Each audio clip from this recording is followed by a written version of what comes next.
I remember 911, a personal observation. It was a somewhat balmy Tuesday, September 11th, 2001, a typical workday for myself as a lineman for Pacific Bell AT&T Telephone Company. A slight ocean breeze cooled off the day as I went about my work in the Ventura County area, some 45 miles north of Los Angeles.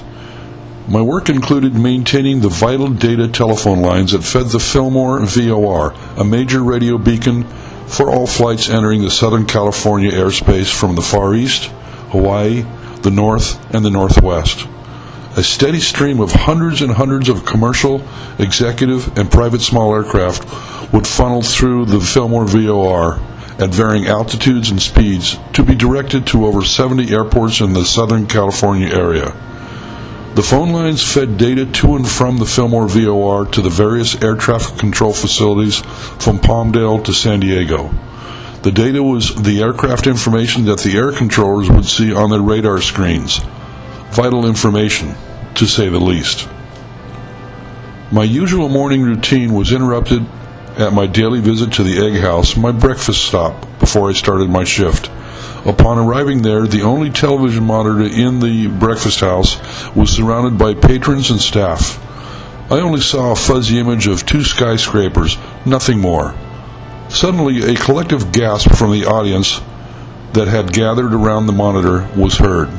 Bobby, my favorite waitress, turned to me and said, "Gordon, can you believe this?" I had no idea what she was talking about and asked her, "Believe what?" With her usual sharp tongue, she said, "Where have you been?" knowing my morning routine of waking up, quick shower, then off to breakfast. She then said, "We have been attacked in New York," and turned back towards the monitor. By this time, I had focused on the monitor and saw the carnage taking place. The reruns of the planes hitting the buildings, the chaos, the smoke, the panic in the streets. Worse yet, at that time, the unknown what the immediate future would hold. It didn't take long for me to assume that we were now at war with some foreign entity, and the attack was a surprise as much as Pearl Harbor would have been back in 1941. I turned and left, rushing to work, again assuming that if we were attacked, the telephone company would be required to man up and take some special duties, whatever or wherever they might be. The ride back to the shop was somewhat eerie, somewhat quiet. Something was missing. I was surprised to see the office and staging area was pretty quiet, just the supervisor and 1 or 2 other staff folk. Not normal. I spoke with Ted, my supervisor, that I had just heard about the attack, and in his usual quiet demeanor, he revealed little else other than to assign me my work tickets for the day, advised me to keep in tune to the company radio in case of any possible forced relocation, and get the heck out of there. Knowing Ted, it was best to just nod, say okay, and leave. It was a relatively quiet workday, which made it a bit more eerie. I kept my public radio on to hear the updates from New York and wondered what was next. Would Los Angeles be attacked? All the military installations around here were definitely a prime target. Who were the perpetrators? What was next? I was shaken and found it difficult to concentrate on my current tickets, wondering what was about to unfold. I carried on through the day. Still, the eerie quietness was bothering me. Upon arriving home from my dinner break, I quickly turned on the television set and watched the updated information I had heard on the radio earlier. The buildings falling, the uncertainty, and the updated news that it was an attack by Arab radicals and probably not an organized foreign entity attacking us en masse. Nobody knew for sure at the time. Certainly not me. That was still no comfort. At the time, they had also broadcast that all flights nationwide were grounded and the skies were to be cleared. I went up to my office where I could hear the usual air traffic from the nearby VOR.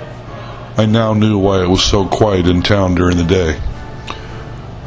From the skies there was silence, a silence that was not usual, a silence that was deafening.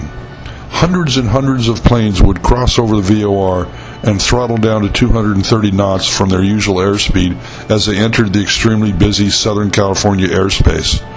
This was the sound I would hear from the office constantly.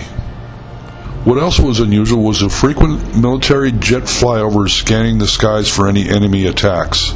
They pierced the silence almost every 3 minutes as they scanned the many military installations near and far.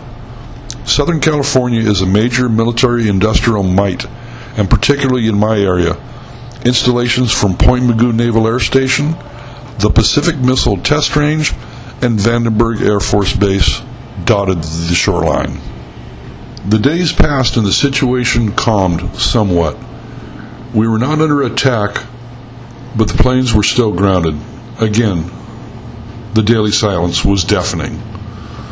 When the air flight ban was lifted, the slowly increasing sound of the private, commercial, and executive aircraft overhead returned, and I loved it. It was music to my ears. It was the sound of freedom. Now families were returning from vacations abroad and near. Cargo jets were laden with supplies flying back into Los Angeles. Executive jets were returning after making million-dollar deals worldwide to keep our economy brisk. Recreational aircraft were abuzz, crisscrossing the skies as before. The sound of freedom and the United States economic engine returned. It was loud and beautiful as it represented who we were. Freedom. Freedom to live. Freedom to turn the economic engine that makes America great. With regards to the thousands of people who perished on that tragic day, and the rescuers rushing in at great peril to themselves, I give great honor and respect to those first responders, the police, the fire services, the military, citizens, and all the support staff, and blessings to our political leaders, hoping they respond accordingly and state to the world that no matter what happens to us, no matter where it does, we will return with fierce resolve and not lose our status as the free, beautiful nation that we were and always will be. The sound of freedom is music to my ears. God bless America and all it represents. God bless you. Thank you.